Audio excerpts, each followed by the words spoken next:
Every picture you see here is a child born through an embryo adoption program. It's an option for families dealing with infertility and those with remaining frozen embryos. I found out there is currently a wait list of families hoping to match, and tonight one couple is sharing their life-changing experience with the program.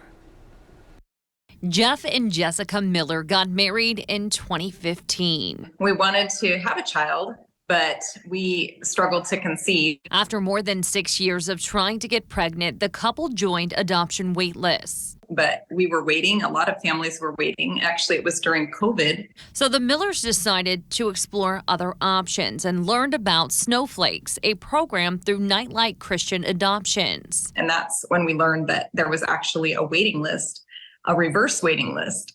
On the other side, there was placing families who had placed their embryos for adoption. You know, there are a lot of couples who have infertility issues that are going through IVF, which can be very expensive. Snowflakes offers them a different option to adopt an embryo and carry it to birth. Nearly 2 months after joining, the Millers were matched with donated frozen embryos from a couple who completed their family and wanted to donate their embryos instead of destroy them. I had never gotten a positive on a pregnancy test until with her. She was the first time I had an actual positive on a pregnancy test. It was just so exciting. Jeff and Jessica welcomed their baby girl Joy into the world on May 31st, 2023. For me to go through the whole experience of pregnancy and actually give birth was an amazing experience. It was a real gift.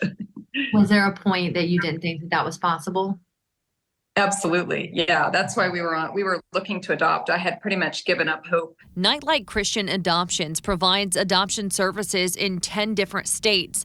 By the end of 2024, Snowflakes will reach over 1,300 babies born through the program. Our daughter was in frozen storage for 10 years, over 10 years, waiting for a family before we finally were able to give her a chance at life now, and she's born. And so there's countless other embryos still waiting for that family as well. Yeah, it's been totally life-changing. I mean, I really had a really strong desire to have a child, and I had a strong desire to be pregnant. And this was an amazing way for me to be able to experience a pregnancy. It's just been an amazing experience for us. Well, Nightlight also offers a wide spectrum of services, including domestic and international adoptions. But the Indiana office just started foster care services at the end of 2023. But they are finding people are very hesitant about the process. If your heart is for children, these are, children who have been through abuse, neglect, abandonment. I think a lot of families are frightened by that. They need homes too, they need love too, and these are future members of our society. The first requirement to become a foster parent would be first that you can offer a safe and nurturing home. And then there are background checks that you would need to pass, as well as a home study.